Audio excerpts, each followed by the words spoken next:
I'm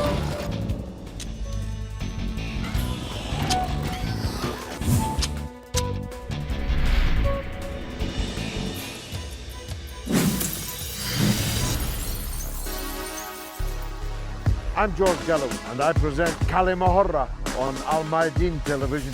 Here we are in London. I speak my words freely, either in Parliament, on television, here on the streets of London. Kalima Horra means free word. That's what I speak. So Kalima Horra is a two-way conversation. Check it out on Al Mayadeen television. Welcome to Kalima Horra with me, George Galloway, on Al Mayadeen television, coming to you from London and unusually discussing London. Well, Britain at least. Britain is in the grip of a snap general election, the third general election in 4 years. This just 4 years after we passed a law making it mandatory for a parliament to last 5 years. This is our third in 4 years, which in a way exemplifies the current instability in the British political system. Yes, you heard that right. Instability in Britain. It's the kind of thing we used to look down our nose to other countries about. Now, it could scarcely be a more important general election. If the Conservatives under Prime Minister Boris Johnson win, Britain will leave the European Union, probably by the end of this year, but certainly by the end of January next year. If the Liberal Democrats won the general election, Brexit, Britain's exit from the European Union, would be cancelled altogether. If Labour wins the general election, well, it's a bit too complicated to discuss in the time available. We might still leave the European Union, but more likely we would remain in it. So 3 different Brexit policies in what is being billed as the Brexit general election. Labour doesn't want it billed as that. Labour wants to talk about the manifold failures of the Conservative government, not just over the last 4 years, but they've actually been in power since 2010, admittedly for a short period of that in coalition with the Liberal Democrats. It's been an era of austerity, savage cuts in public expenditure, savage reductions in the living standards of ordinary people. You can see why Labour wants the election to be fought on that. On the other hand, Britain did vote to leave the European Union in 2016, but that has been continually frustrated by a parliament overwhelmingly made up of people who opposed that decision in the Brexit referendum. And all the signs are that by and large, on the opinion poll data we have so far, Boris Johnson is comfortably ahead. In fact, in the latest opinion poll, very comfortably indeed, landslide majority territory. That's, of course, a long way out from the polling. The polling is not until the 12th of December, the first December election for almost 100 years. And I'm just saying, on that occasion, almost 100 years ago, Labour ended up as the government. The very first Labour government was elected as a result of the election in December of 1923.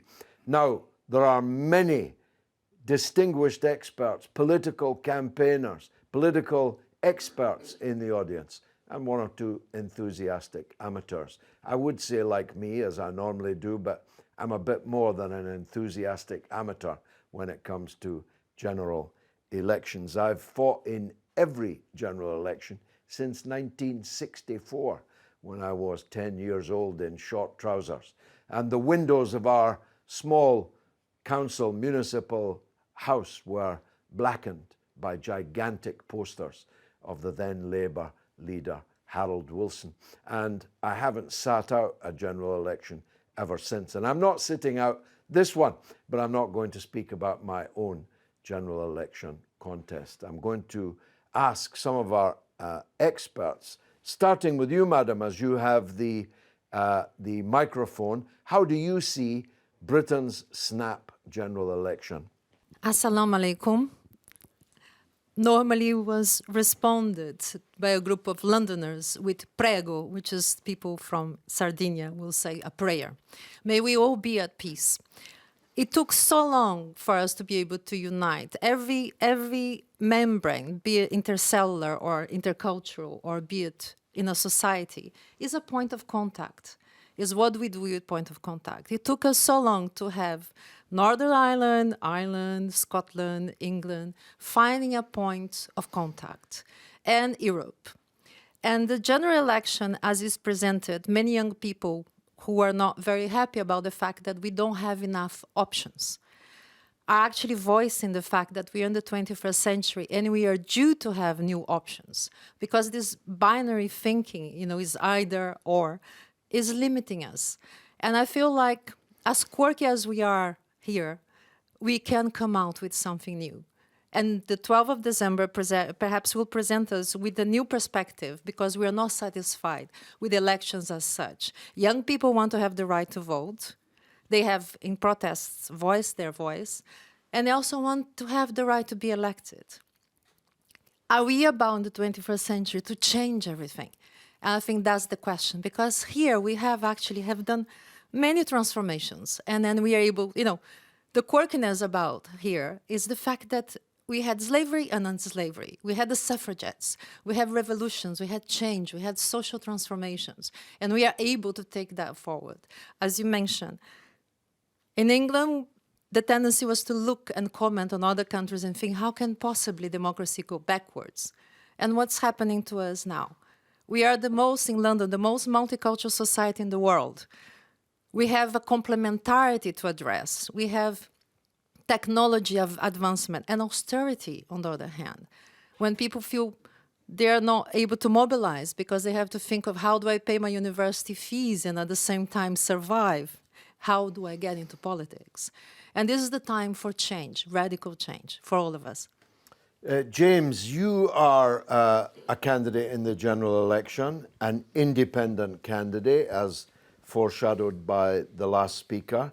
You're the, I think, third youngest at the age of 19 candidate in the general election. Are you reflecting also what our previous guest said, that the binary left-right, Labour-Tory dichotomy is somehow limiting, and is that view shared by other young people, do you think? I think it is, George. And I think one of the key factors in that is sort of the rise of social media and the digital age. No longer, if you want to see what's going on in the world and the country, do you have to buy a tabloid or broadsheet? It's available in so many different formats. In fact, hardly anyone now does. Well, quite right, indeed. And most young people don't watch even a single hour of the BBC in a whole week. No, quite. They can get it all from their Instagram stories or Twitter moments or what have you.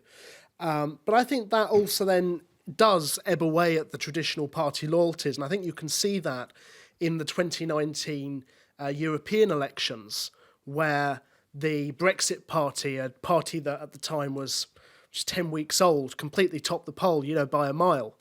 And, just took everyone, I think, by complete surprise. In where I live, in Kingston, which is usually a Liberal Democrat, Conservative sort of swing area, the Conservatives got a mere 8% of the vote, down 30% from the general election 2 years before it. And so I think this is the most volatile election we've seen for a long time. And I want to touch on the lady's point about unity, and I quite agree with her that, it's a great thing to be united and to be peaceful. But I fear that we'll be back in this very same room discussing the very same issue again next March at this rate, because since the European referendum result, the country has only got ever more divided. And I think we'll end up in a very similar situation that we have now, where you won't have any sort of strong government in place. And by next March, I think we'll probably be back here. Well, I'll in make the a fourth note election. in my diary. You are how shall I say, a conservative with a small c at least, from the Bruge group. So the European Union is a very important issue for you. To what extent do you think Boris Johnson will succeed in making this the Brexit election rather than an election about other things?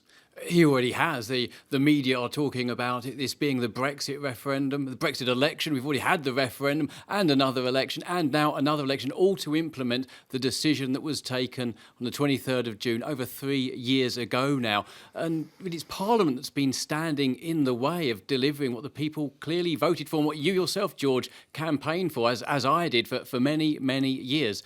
And really, this is an opportunity for this country to finally have its say. And Boris Johnson is making it clear that Brexit is the key choice, is the key issue facing us. And from there, all other things are then possible, because once we leave the European Union, we become a democratic, self-governing nation, and countries we can make our own choices.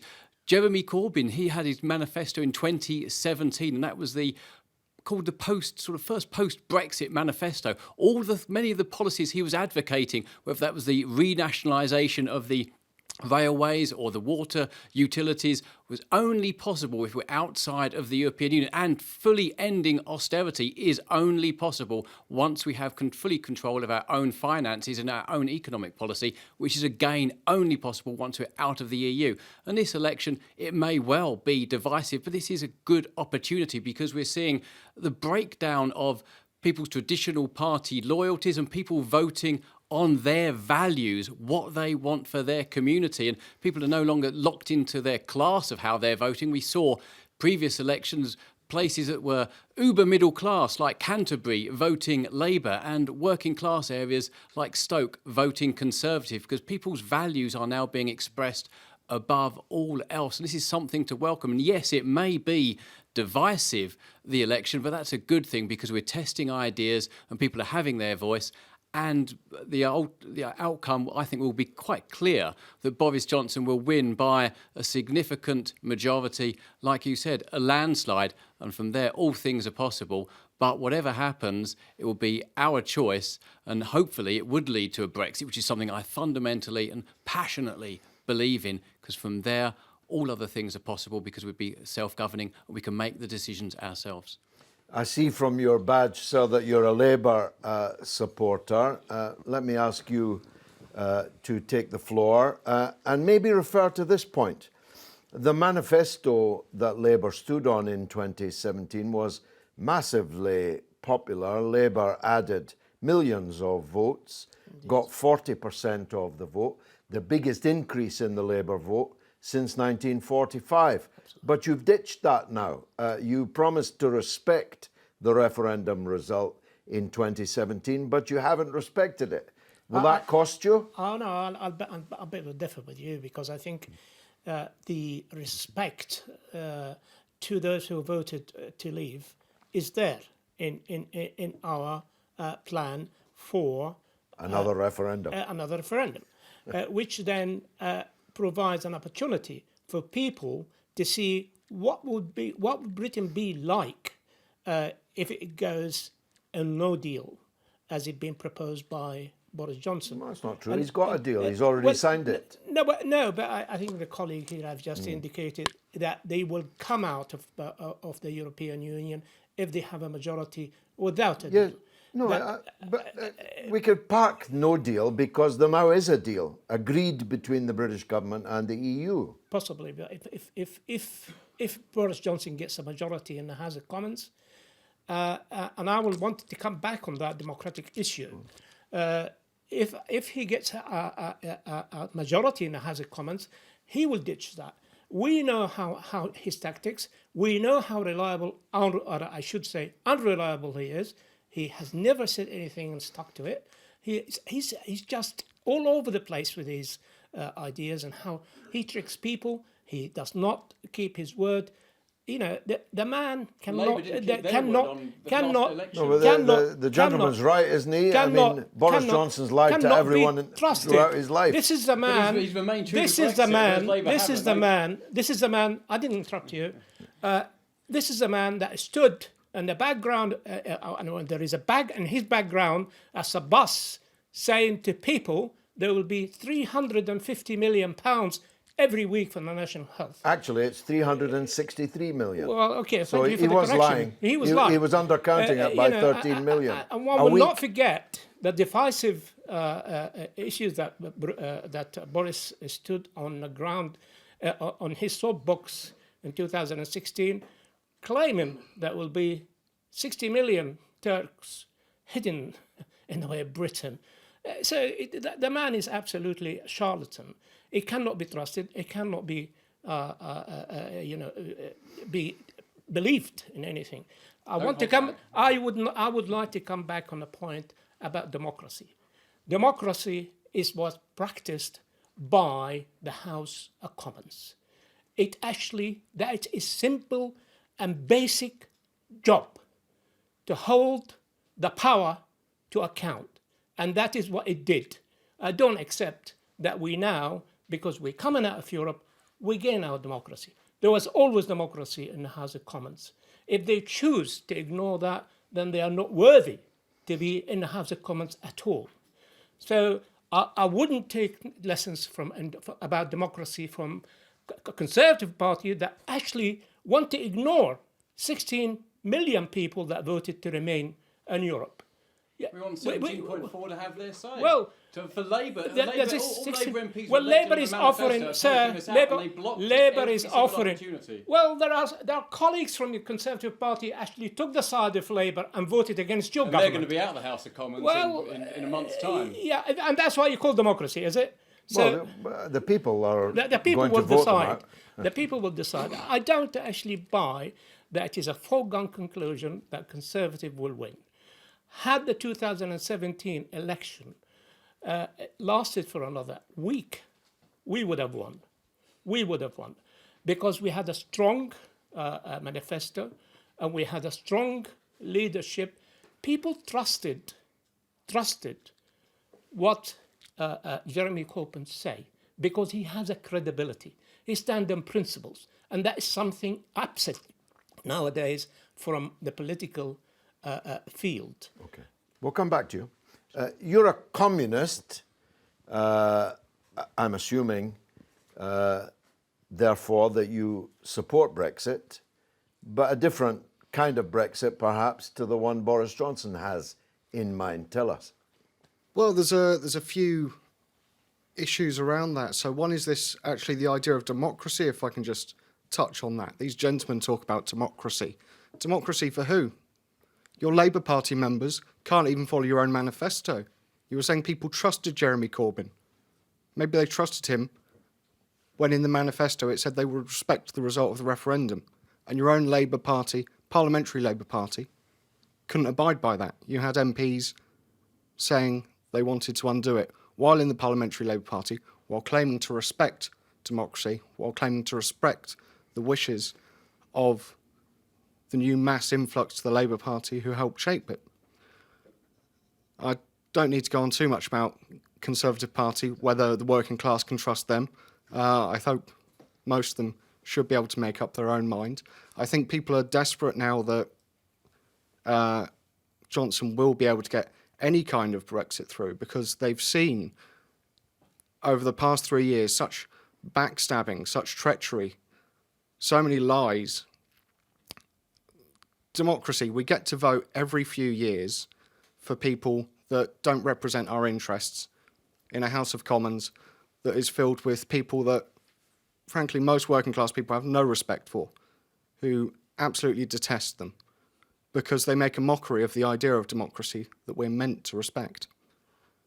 And coming on to Brexit, I don't actually support the deal because I think it's a Brexit in name only. I think the European Union is primarily an economic union. It's one designed to bind all the countries in Europe together because they were weakened after World War II. And it was actually economics that drove the Brexit vote.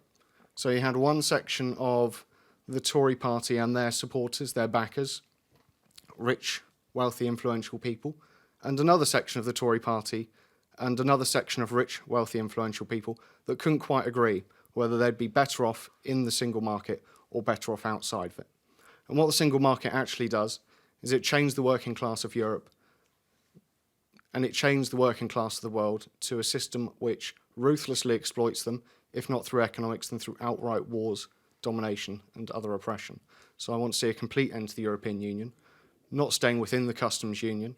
I think that's almost a get-out-of-jail-free card, and I think it's an absolute shame that working people don't have anyone really they can turn to, apart from a few places where some independent candidates are standing, I think.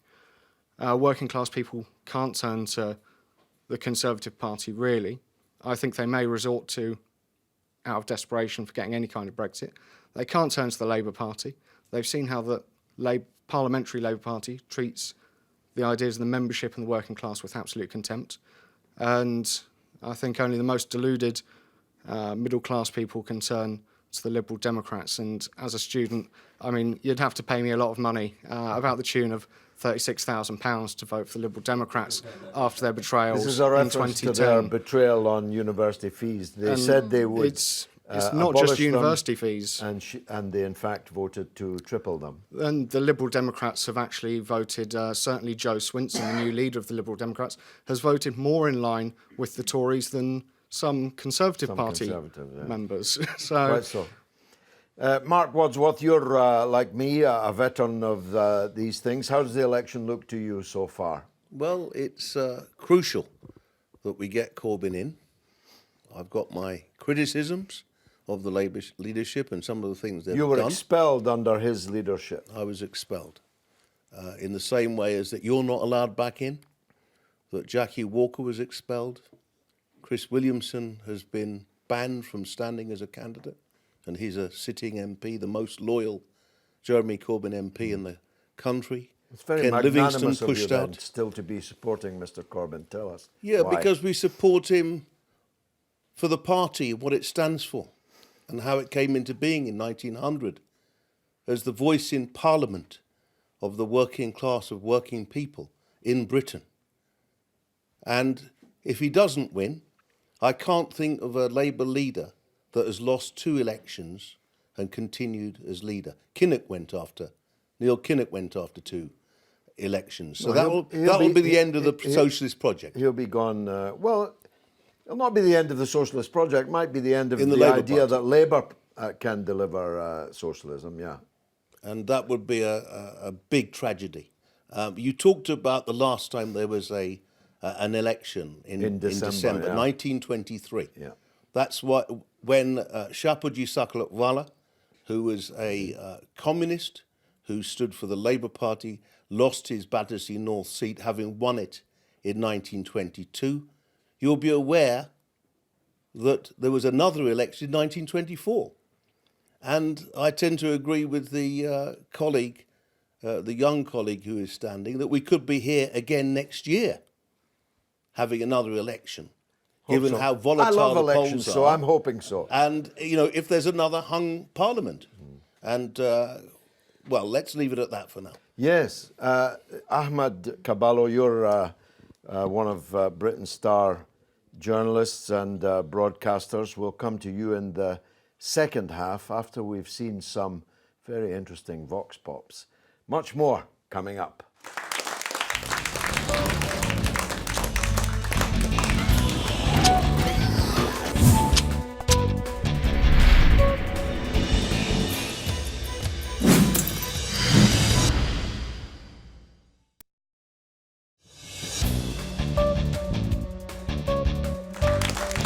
You're watching Kalima Horra with me, George Galloway, on Al Mayadeen Television, coming to you from London and discussing, unusually, Britain and the general election, in the midst of which we all are. We took the Kalima Horra camera onto the streets of London to see what the people thought. Let's take a look.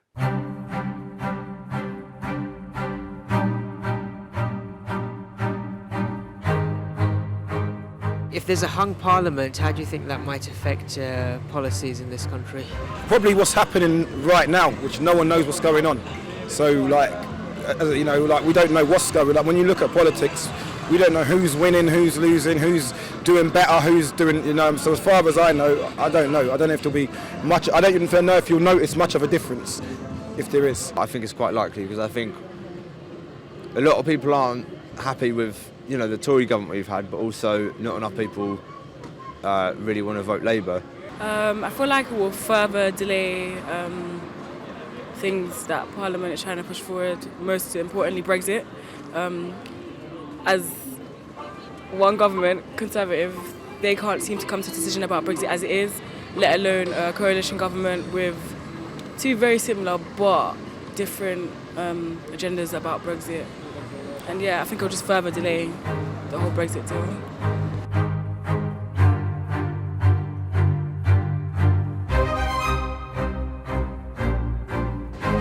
Given that there's a lot of sort of right-wing opposition to Jeremy Corbyn, do you think the establishment would let somebody like that become PM even if he won a popular vote? Of course not. And that's because Jeremy Corbyn, it seems like he's a nice guy. It seems like he's a good guy. And in this country, I don't want to go into too much detail, but this country, they don't want nice people running the country. They want greedy people. They want people like Boris Johnson running the country, people that got a lot of dirt on their name.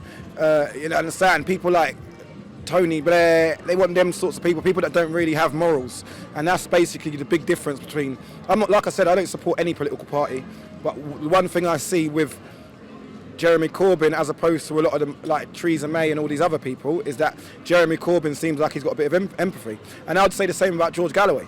And that's why I think a lot of people don't like George Galloway, because George Galloway talks from a humane perspective rather than like economic, you know, so.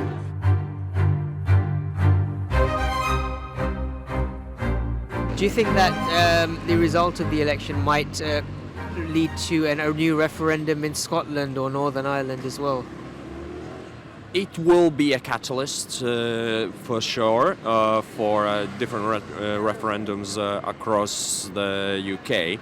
I think definitely with Northern Ireland it could cause problems, and also with Scotland as well, because the SNP are again one of the parties that are definitely still want to remain in the EU. So I think it's definitely not out of the question with both those places. Yeah.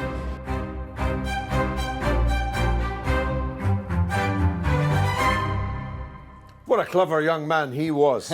Now, I didn't know that was coming up. I want to make that absolutely clear. Ahmed, you're working on the general election. You're a red-hot correspondent. Your analysis, please, on how you think it's going so far.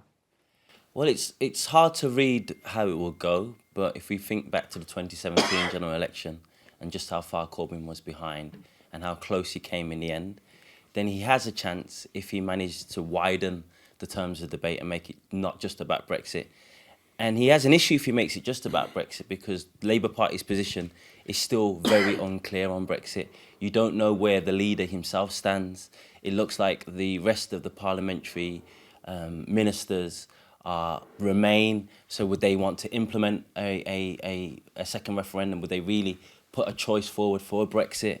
That remains unclear. On a personal perspective, I will be voting for Labour. I won't be doing it enthusiastically.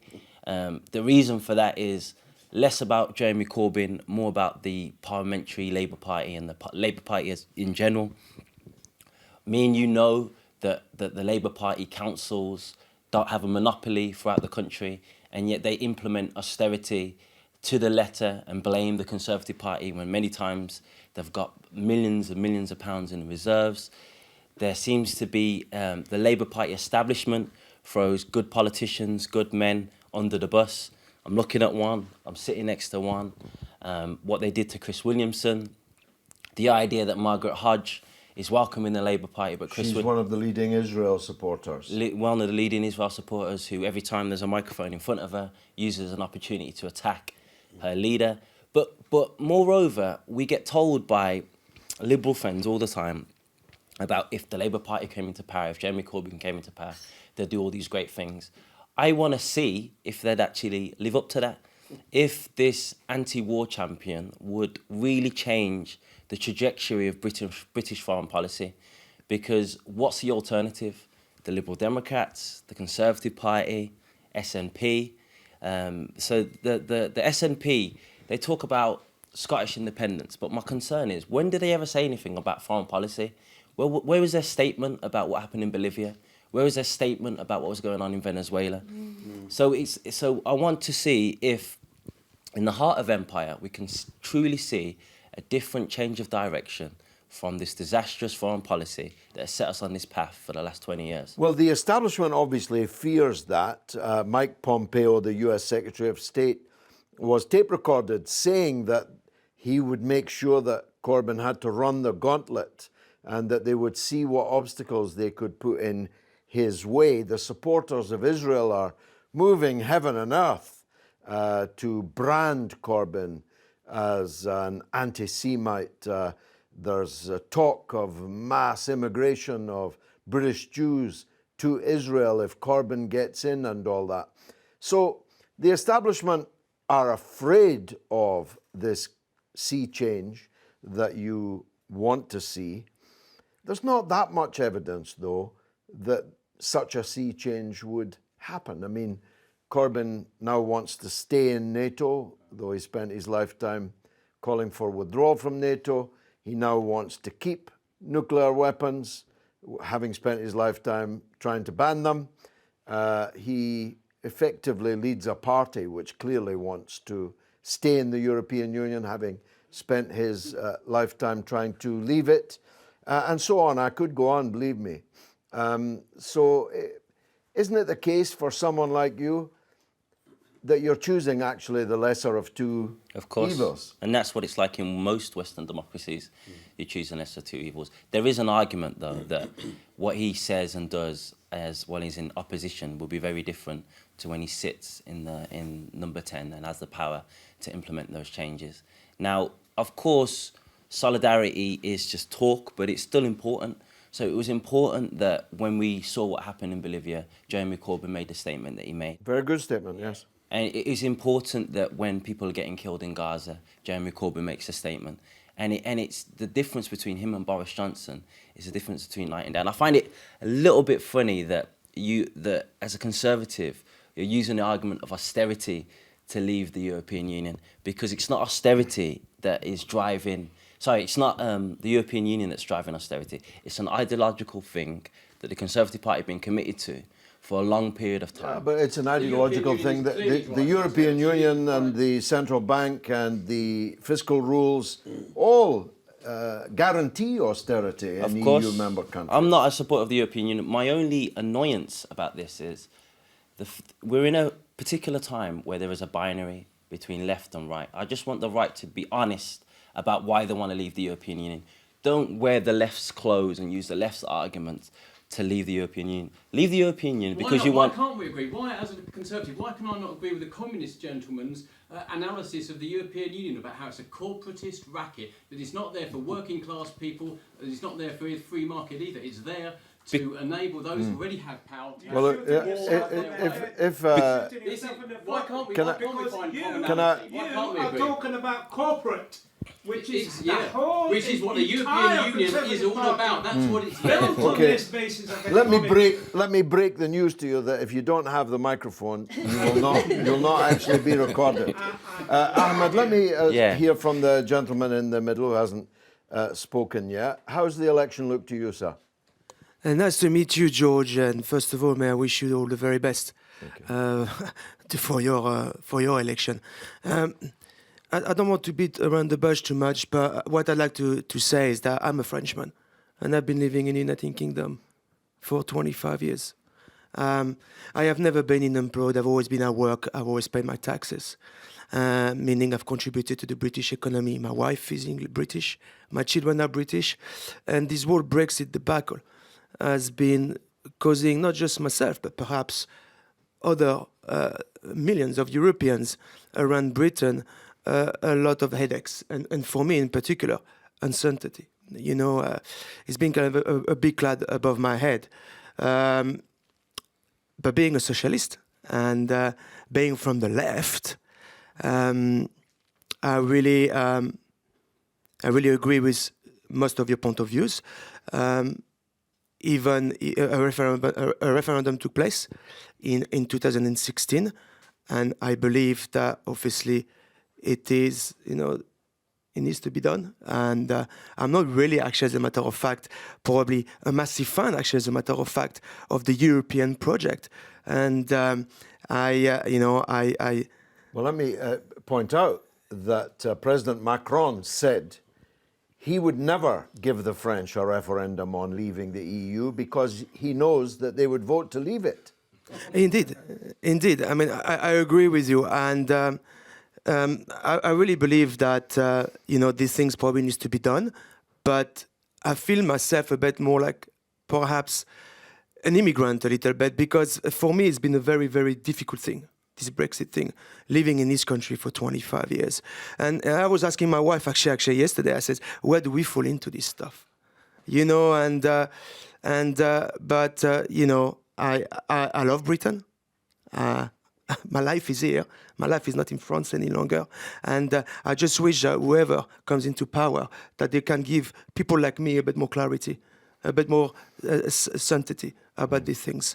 On the other hand, with regards to your question about the election, I'm a socialist. The only thing I'd like to say, the last 10 years, the Conservative have been in power. And there has been sheer austerity. People are dying in the streets. I do a bit of filming as well, and I've had a part in a movie that's coming out next year called Homeless Ashes. And it's about homelessness. And so many people are living in the streets. So many people are dying in the streets. So many food banks. And it's like when I look at some of these Conservative MPs going live on the TV and saying that it's probably the fault of the Labour Party, that the country needs states. I just would like to remind people that in the last 10 years, the Tories have been in power. A very good point. A beautiful and unexpected contribution. Thank you very much for that. Who else would like to speak? Madame? Please. We've heard from a young man. We should now hear from a young woman. I'm not very political or anything like that, so I don't really have much to say. But really, all it is that it's very, very difficult for us guys, because we've all grown up as a community, all different people from different countries, all around the world. We're all coming together now. And as we grow up now, we're just going to be segregated because obviously Labour and Brexit, it's just we're going to be split up. It's going to be very difficult for us to live because things are changing, things are different. Well, it's the second time this point has been made. You can't have a general election without division because there is a tension between democracy and unity, inevitably, because I have to vote for him or him. And I'm going to argue for him or him, and others are going to do likewise, vice versa. The question really for me is, and this I'd like others to weigh in on too, you have to get what you voted for. Because if you don't get what you voted for, why would you keep voting? And if you don't keep voting, if you lose faith in democracy, what else is there? I mean, we don't want to be in a situation where we lose faith in our ability to choose our direction. And that's the big dilemma that many of us now face. I mean, I hate Boris Johnson. I hate the Conservatives. And I don't like their deal. But I like even less 17.5 million people being cheated out of the decision that they made. Both because I also made it, but because even if I didn't, even if I'd voted to remain, I would fear for the future of democracy in the country if you tell 17.5 million people your vote isn't worth anything and we're going to tear it up. Do you see my point? Marc? But at the heart of this is something systemic. The process of democracy, or so-called democracy in Britain, is broken. And you and I, George, support proportional representation. Yeah. Because the parties are dishonest from the outset. The Conservative Party is split between the UKIP in exile. The only reason they don't stand for UKIP or Brexit is because they probably wouldn't get elected. And then the One Nation Tories of Cameron. The Labour Party is split between the 172 in the Parliamentary Labour Party who voted against the democratically elected leader of that party in a vote of no confidence in 2016. So that split between Social Democrats, who would really be better off with the yellow Tories and the Lib Dems, and some of them have defected to it, and people like you and I, who are actual socialists. And if you had PR, then maybe socialists would only get 6 or 7% of the vote. But we would have 40 or 50 MPs in Parliament fighting for socialism. We could be true to that cause. So the system has to change. And that you already have proportional representation for the European elections. Yeah. So why not for and Westminster? The Scottish Parliament. And the Scottish Parliament. Yeah. So it's all wrong. And of course, what you've got is the Tories being opposed to it, the Labour Party being opposed to it, wanted to keep the rotten first-past-the-post system for selfish reasons. Maybe and I'd make a point about class. Well, just before looking you do, at Parliament. I'll let you do that, but I want you to make this point.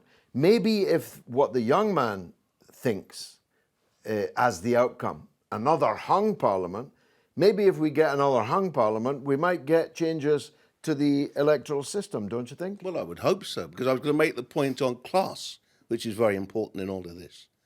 Only 5% of MPs come from a manual trade. But, you know, this is a rotten system. Tony Benn used to say to me, we have 2/3 democracy in Britain. I don't think it's even 2/3. I think it's about 50%. Back to Ahmed.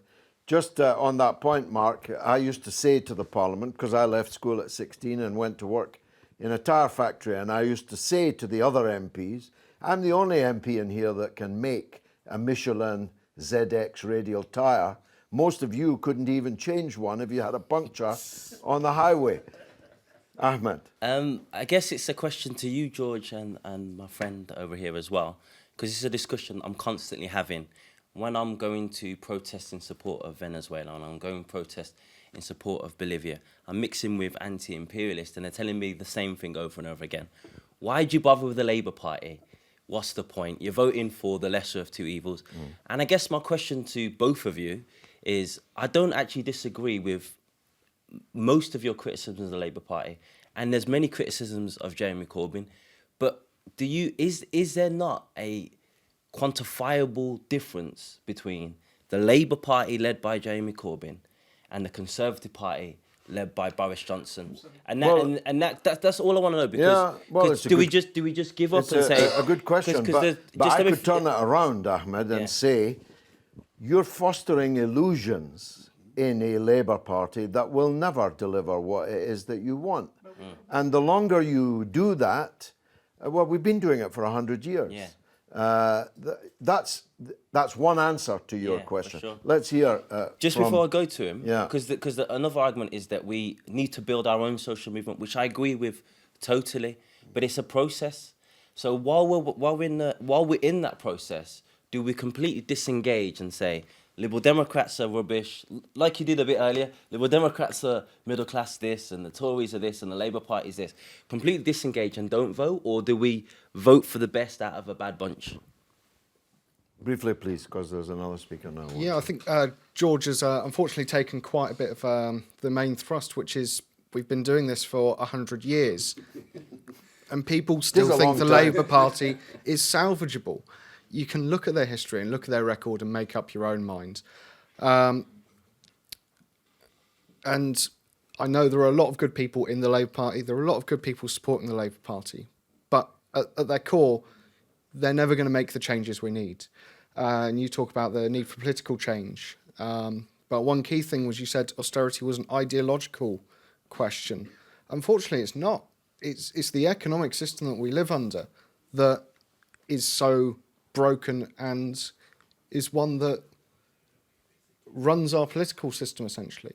So we can never have real, meaningful change without changing the economic system as well.